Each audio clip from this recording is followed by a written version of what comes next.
अब स्थानीय सरकारले केही अब बजेटहरू दिन्छ कि भन्ने आशा छ होइन। जिजु बाजेदेखि रहेको यो जिजु बाजेदेखि रोकेर राखिदिएकोलाई अब संरक्षण भर्खर हुँदैछ। अब अहिले भर्खर सुरु हुँदैछ, छोरा नातिको पालोमा राम्रै होला पछि नातकोलतमा भन्ने आशा।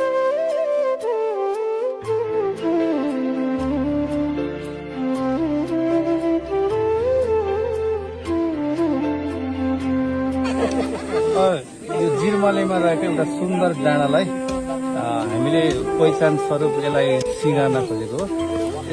यस सिँगार्नका लागि हामीले संरचनालाई बिगार्ने चाहिँ होइन, यो संरचना भइरहेको संरचनालाई सुधारेर यसलाई अझै राम्रो बनाउन लागि फुल रोप्नुपर्ने हुन्छ। त्यसको लागि हामीले यो तयारी हो, पहिला ठाउँ तयारी भएपछि फुल रोपिन्छ, त्यसपछि यसलाई अझ सुन्दर बनाउने चाहिँ प्रयास हो। अब हेर्दै जाउँ गर्दा कस्तो हुन्छ।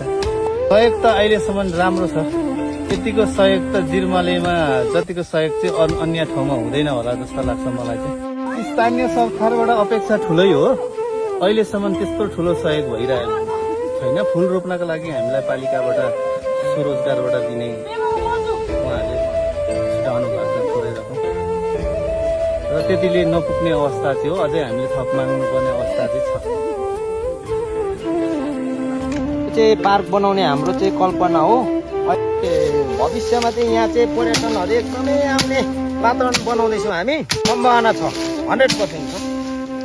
तपाईँको यहाँको स्थानीय जनता चाहिँ यही नै निर्भर हुने गरेर रोजगारको अहिलेसम्म चाहिँ मागको कुराहरू मात्रै छ। आशा भनेको चाहिँ हामी श्रमबाटै नै गर्नुपर्छ जस्तो छ। स्थानीय सरकारले चाहिँ हामीलाई एकदम त्यत्रो ध्यान पुऱ्याएको जस्तो लागेको छैन। हामी सङ्घसम्म पुगिसकेका छौँ, सङ्घ समस्या चाहिँ राख्नु भएको छ, अपेक्षा चाहिँ हो। एकदम ठिक छ। यो अहिले श्रमदानको जुन अभियान चलिरहेछ एकदम राम्रो छ। अब यो चाहिँ पार्कलाई चाहिँ हामी चाहिँ अब स्थानीयवासीहरू मिलेर यसैलाई सम्वर्धन र वर्वर्धन चाहिँ गर्नुपर्ने स्थिति देखिरहेको छ। यो सबैजनाले अब मिलेर महिनाको 1 दिन वा 2 दिन कति दिन हुन्छ सबैजनाले मिलेर सबैजना गरौँ र यो पार्कलाई चाहिँ हामी राम्रो तरिकाले बनाउँ।